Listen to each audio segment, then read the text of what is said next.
Hey guys, it's Tom, and I am comparing some foundations for you guys today, so keep watching. So I have a few foundations here that I will be comparing to you guys. I have doubles of almost everything, just to prove to you guys that I've been using the foundations, and this is a perfect review. So I have these foundations here today. I have two MAC Studio Fix Fluid foundations, which I have like 8 bottles of these, like empty. Not really 8, but 1, 2, like 4. So I've been using it for a while. I have REVLON COLORSTAY foundation. And I have 2 COVERGIRL Clean foundations. Yeah. Alright, I'm going to first start off with my favorite foundations of all time. My all-time favorites, like no matter what. And it will always be, well, maybe not always, but I'm pretty sure, unless they come out with something better or I try something better, MAC Studio Fix Fluids will always be my favorite foundation. I always have a good makeup day with these. I am in NW20 and NW30, so depending, winter, summer, yeah, so I love these foundations so much. The only thing I don't like about MAC Studio Fix Fluid foundation, sorry it's wobbling, is sometimes I feel like it could be drying. It doesn't make my face as dewy as I would want it to be.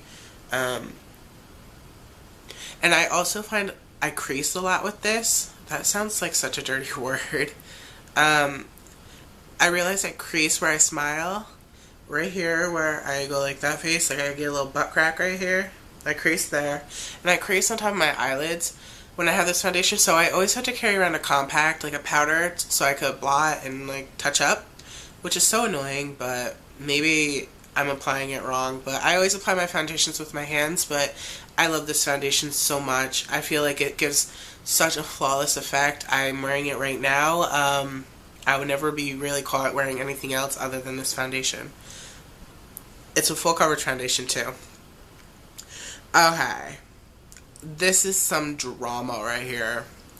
This foundation, Revlon's COLORSTAY, I bought it literally like 2 weeks ago, and I used it twice. I know I really can't give a good review on using it twice, but I hated it that much that I would never really wear it again.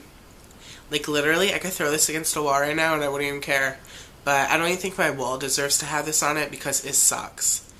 I'm sorry if people really like this foundation. If you're watching this and you really live by this foundation, good for you. It's just not for me. It's not for my people. It's just such a sucky foundation. I really bought this foundation because I wanted a drugstore foundation in case, like, I want to do my makeup, but I didn't want to use all my MAC Studio Fix Fluid. But literally, I bought it because people said it was a dupe of the MAC Studio Fix Fluid. And if you look at the containers, like, they kind of look the same. Obviously, because Revlon has to be a copycat. They're both glass. This foundation really is not a dupe. That is so insulting. Like, really? I got normal to dry skin, and I'm kind of oily, but I really wanted the dry skin one so I could have more of a dewy look, and it just sucked.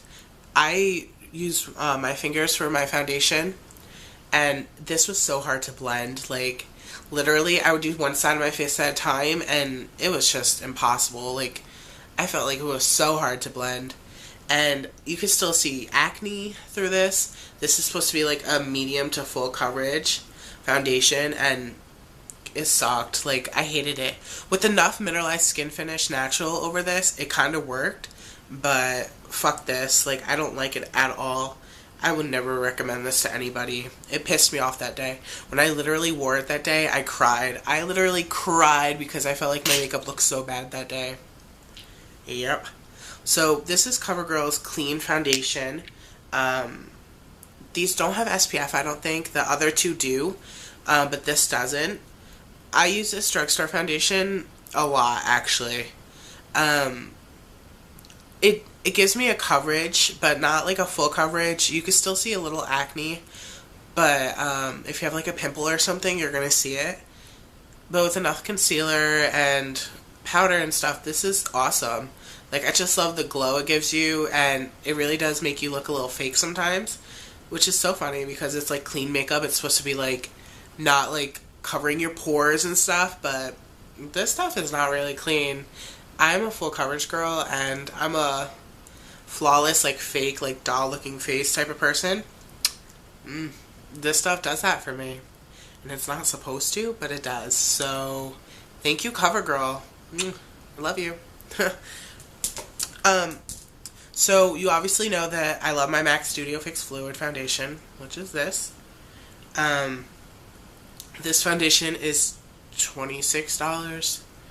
And you could buy it at MACcosmetics.com or a MAC counter in Macy's or even a MAC store. I don't have a MAC store. I only have MAC counters, which sucks. This stupid foundation was like $10 at like Walmart. You could get this at any drugstore.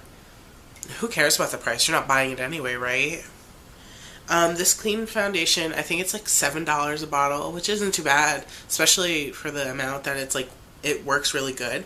So, you can get this at like drugstores as well, like Walmart and stuff like that.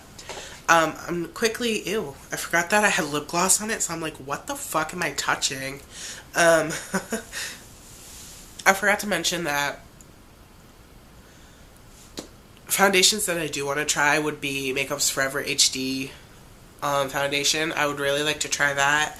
And I want to try Studio Sculpt foundation by MAC. Those are the two foundations that I really want to try that I haven't. Also, I really want to try Chanel Pro Lumiere foundation. It looks really hot, so yeah, so those are like a few reviews on my favorite foundations and my worst foundation ever. Ugh, that foundation disgusts me. Literally, like, gross. Like, these are the cool kids at the party, and this is like this stupid foundation trying to come over to the party. You are not invited. That was like the worst thing I've ever done, ever. Bye guys, I hope this was helpful. Subscribe.